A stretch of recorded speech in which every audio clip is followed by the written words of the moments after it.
She was like a sister to me. I miss her. I miss her, I must say. She was like, we were like really close. We were like twins, I should say, at some point. We were.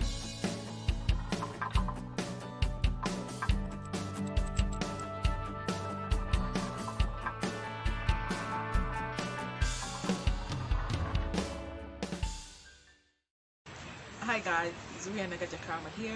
Welcome back to my channel. If you're new here, please subscribe. If you've been here before, welcome back. On here you find motivation, inspiration, legal and business tips, all of which combined are going to help you improve your personal growth and make some money in the process. Now today the setup is completely different. I'm on holiday. I have like a brief weekend away with my family, and we are at the City Falls. We're in Kapchora, and that's in eastern Uganda. It's a beautiful place. It's all natural and cozy, and you're surrounded by nature. The noise you're hearing, actually the falls, they're just right close by.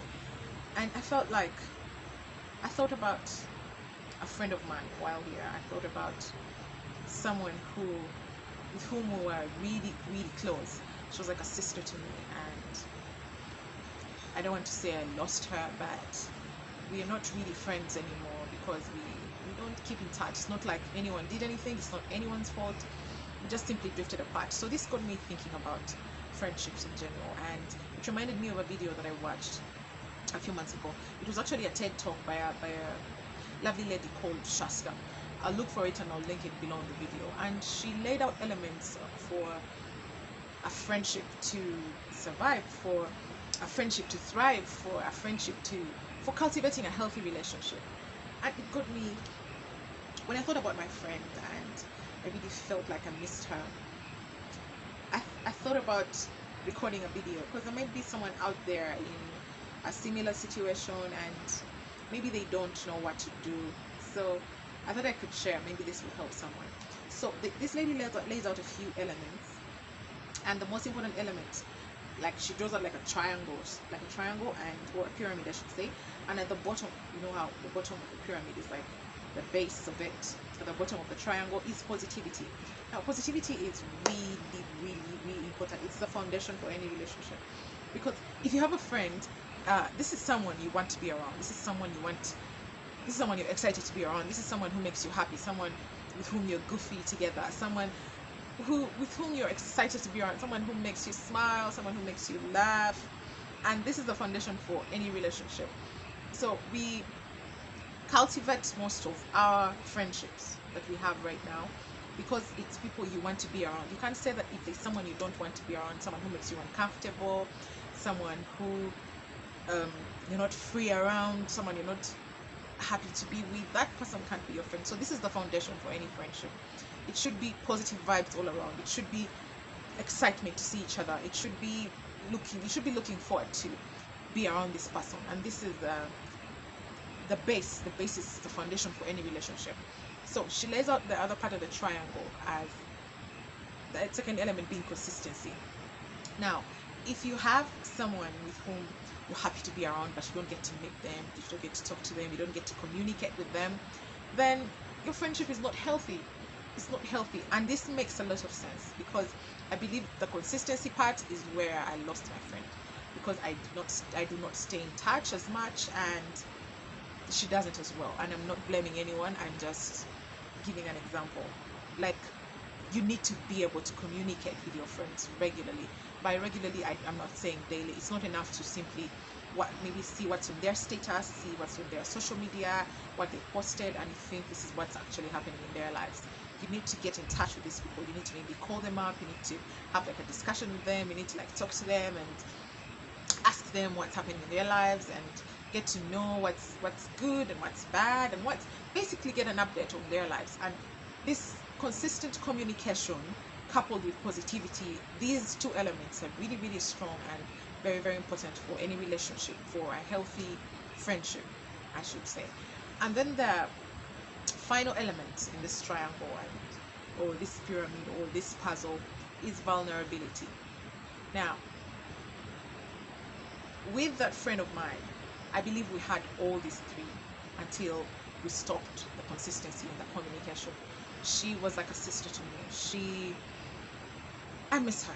I miss her, I must say. She was like, we were like really close. We were like twins, I should say, at some point. We were really, really close, and we just simply drifted apart. She moved away, and I guess I don't know. Maybe I was left alone, and she had to go start like a different life and take care of have maybe her life and have start her family, and uh, I don't know.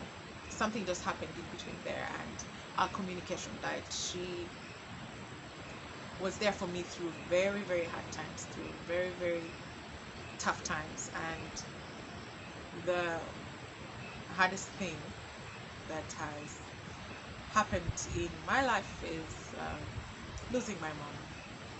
And this was it was such a hard time, and she was there for me during that time, and have been there for her in tough times as well.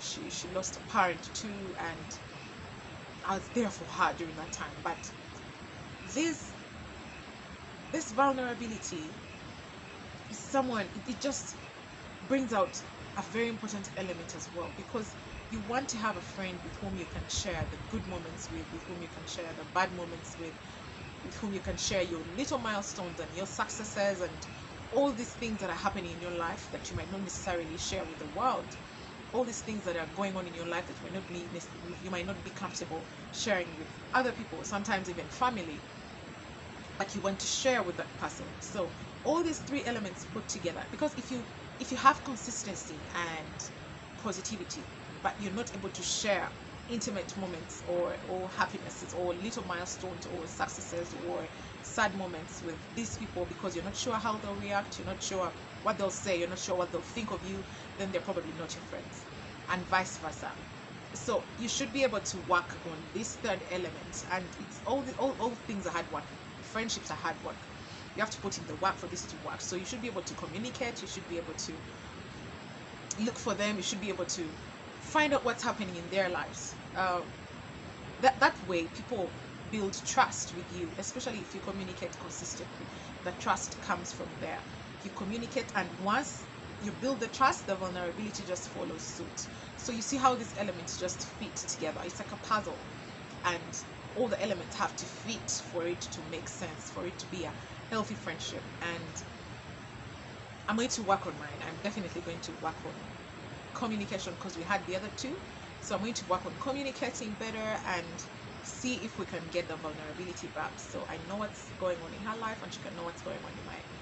I hope I should be able to report back on that to you guys. And if you have a similar situation, if you have maybe you're in such a situation, you're in such a quagmire, you're in such a place, I hope this is helpful. I hope this should help you sieve out and know who you're going to put at the top of your triangle. Like, there's some people who are at the bottom and not at the top.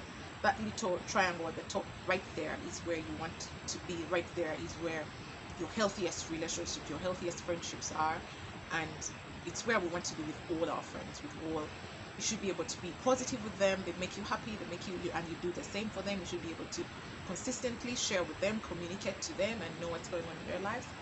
And finally, be vulnerable around them, and vice versa. They should be able to share milestones, good things and bad things, and all these things, and should be happy for them and help them through their tough times. So once these three are put together, then you're cultivating a healthy relationship. So you should be able to work on these elements to be able to get to have all three working well together and fitting well together.